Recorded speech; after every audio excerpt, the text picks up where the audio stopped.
Medical help की जरूरत है तो हम रेफर कर सकते हैं। राजौरी में पुलिस ने एक बड़ी कार्रवाई करते हुए एक मंशियात फरोश को गिरफ्तार किया है, जो नौजवानों में मंशियात फरोख्त करने के अलावा इन्हें इस गैर कानूनी तिजारत में रागिब कर रहा था।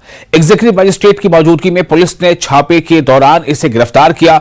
गिरफ्तार शख्स की पहचान बासित अली के तौर पर हुई है और ये नादिया दरहाल का रहने वाला है। तलाशी के दौरान 10 ग्राम हेरोइन जैसा मादा, 48 ममनुआ इंजेक्शन, एक electronic weight machine, aluminium foil का एक roll, 3 mobile phone, 2 ATM cards और 54,220 रुपए की नकदी बरामद हुई है।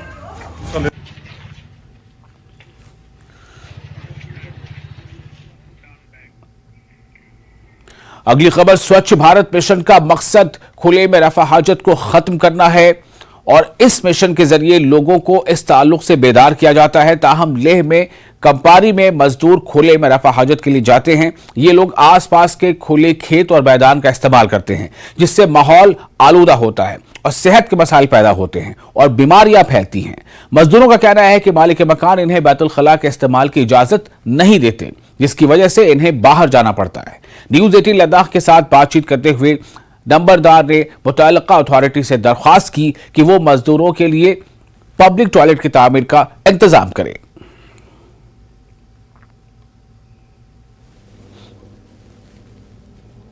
हमारे यहाँ आज भी लोकल टॉयलेट काफ़ी यूज़ होता है। उस ज़माने में तो आज से 2 डेकेड पहले तो सारा टॉयलेट ही आपका लोकल होते थे, तो मिनिमम यूजेस ऑफ वाटर होता था। मैन्यूअर वहाँ से बनते थे, तो वो ऑर्गेनिक मैन्यूअर आपके खेत में काम आते थे। लेकिन बाय एंड बाय आपका डेवलपमेंट हुआ, तो आपका पानी वाला टॉयलेट का सिस्टम लोगों में ये हैबिट बन गया। तो अभी तो आपका जितने भी लोकल घरों में भी बिसाइड्स आपका लोकल टॉयलेट के सिवा आपका ये पानी वाला टॉयलेट भी हम सबके पास है। तो इस सिलसिले में हमने आपका अभी इस कंपारी की बात छेड़ा। वैसे भी ले 2021 में 2021 में गवर्नमेंट ने ओपन डिफिकेशन फ्री डिक्लेयर किया। तो ओपन शौच ये लोग बहुत करते हैं, उसके कारण बहुत बीमारी फैलता है और जो टाउन का इमेज है ना वो हमें देखने में मजा नहीं आता। इसलिए हमने बहुत लोगों को बताया, लेबर को भी बताया, ओनर को भी बताया। अब इसमें क्या है, मुझे लगता है एक सोल्यूशन ये है कि परमानेंट उनके लिए ना एक परमानेंट पब्लिक टॉयलेट होना चाहिए, government for the dignity of human dignity of labour.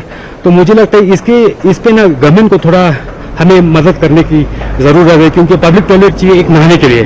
तो उससे क्या होगा कि बेचारे लोग बहुत दूर से आता है और पानी पीने को नहीं मिलता है। इस कंपारी एरिया में वैसे भी पानी का बहुत शॉर्टेज पड़ता है, टैंकर आता है और ऑल्टरनेट बेस पे आता है, इसलिए ना पानी का बहुत शॉर्टेज पड़ता है। ऊपर से जो पब्लिक टॉयलेट है उसका भी शॉर्टेज है ही है। तो मैं निवेदन करना चाहता हूँ कि मैं अपर कंपारी बी का नंबरदार हूँ तंजीम मोटुब, और हमें गवर्नमेंट से ये रिक्वेस्ट करना कि पब्लिक टॉयलेट और एक पानी का ना पब्लिक टॉयलेट पानी का सुविधा यहाँ पे प्रोवाइड करना चाहिए। इसलिए ये इम्पोर्टेंट हो जाता है कि नहीं तो क्या होता है कि ये लोग कहीं भी जाके शौचालय करेंगे। तो ये बहुत इम्पोर्टेंट है, महत्वपूर्ण है। हाँ जी सर, वहाँ पे मकान मालिक टॉयलेट नहीं देते हैं। किराया तो हम भरते हैं महीने का, लेकिन मकान मालिक बोलते हैं टॉयलेट होकर भी बोलते हैं बाहर जाओ, यहाँ पे टॉयलेट नहीं है। मकान मालिक क्या कहते हैं? मकान मालिक कहते हैं यहाँ पे बाथरूम ही नहीं है। अच्छा, बाथरूम मुंह धोने तक नहीं देते हैं, मुंह धोने के लिए बाथरूम। फिर टॉयलेट का तो अलग बात है। टॉयलेट है लोकल, मगर बोलते हैं बाहर जाओ, इधर नहीं है बाथरूम। वो क्यों आपने नहीं कहा कि हमें? नहीं कहते तो हैं पर देते नहीं है ना। देते नहीं। आपने नहीं कहा कि हमने टॉयलेट यूज? हाँ पता है, क्यों नहीं, उसको बोला ना, बोलते नहीं जी यहाँ पे टॉयलेट है ही नहीं, हम क्या करेंगे। अब मजबूरी पे कमरा मिला, उसका भी शुक्रिया। फिलहाल वसती कश्मीर के बडगाम जिले के